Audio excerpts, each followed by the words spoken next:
বন্ধু আসার কথা ছিল, সে সকাল থেকে এখনো বন্ধু আসলো না। বন্ধু কত দূর আছে একটু দেখতে লই। ওই তো দোস্ত আইতেছে আমার। দোস্ত কেমন আছো? এই তো ভালো আছি। তোর আসতে কোনো কষ্ট হয় না তো না রাস্তায়? দোস্ত, কষ্ট হয় নাই। তা তুমি এইখানে, তোমার বাসা কোথায়? ওই তো দোস্ত আমার বাড়িটা দেখছো যে জোড়া বাড়ি যে।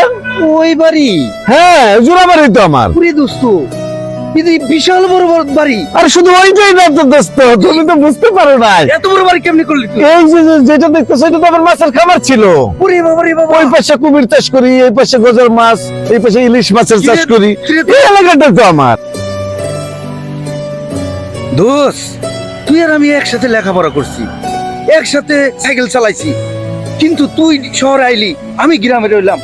তুই এত বড় লোক কেমনে হইছস? এই তো দেশের থেকে আসার পর ঢাকায় আসলাম, ছোটখাটো একটা ব্যবসা শুরু করলাম। ব্যবসা থেকে আজকে আমি অনেক বড় লোক। এই দেশের প্রভাবশালীর মধ্যে আমি একজন। আগে দোস্ত তাহলে চল বাসায় যাই, দুপুর টাইম হয়ে গেছে, লাঞ্চ টাইম, চল খাওয়া দাওয়া করি।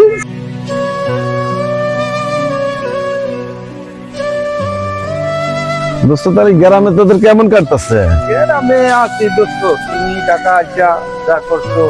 আরে শহরে থাকার মজাটাই আলাদা, বুঝ নাই? এর জন্যই তো আইছি। দোস্ত, তোমার গাড়ি? হ্যাঁ আমার গাড়ি। তোমার গাড়ি? হ্যাঁ ওটা তুমি। দুই বন্ধু গ্রামে একসাথে ছিলাম, কেমনে কি করলো এত কিছু মাথায় ধরে না।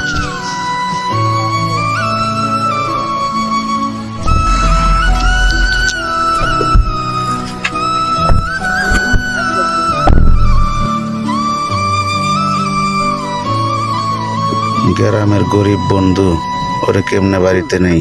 আচ্ছা বুদ্ধি পাইছি। কে আবার এই টাইমে ফোনটা দিল? হ্যালো।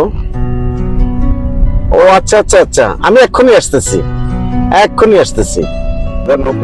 ভাই দোস্ত, এই তোর কোনো সমস্যা হয়েছে? এই যে কি একটা ফোন আইলো। আরে জরুরি একটা অফিস থেকে টেলিফোন আসলো, জরুরি যেতে বললো, ওখানে একটা মিটিং ছিল। আচ্ছা দোস্ত তুই এক কাজ কর, তুই এই টাকাটা হাতে রাখ, এটা রাখ, তুই কিছু খাইয়ে নিস। না না দেখ। আরে না না না, এটা রাখ, তুই দোকানে যেয়ে কিছু খাইয়ে নিস। আমি তাহলে দোস্ত একটু আসি। এই ড্রাইভার সাহেব একটু থামেন তো, ওকে একটু নামায় যাই।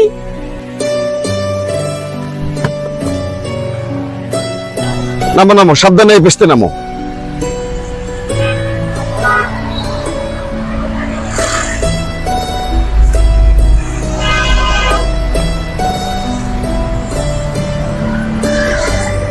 যাও, ওই যে ওদিকে দোকান আছে, যাও তুমি। হ্যাঁ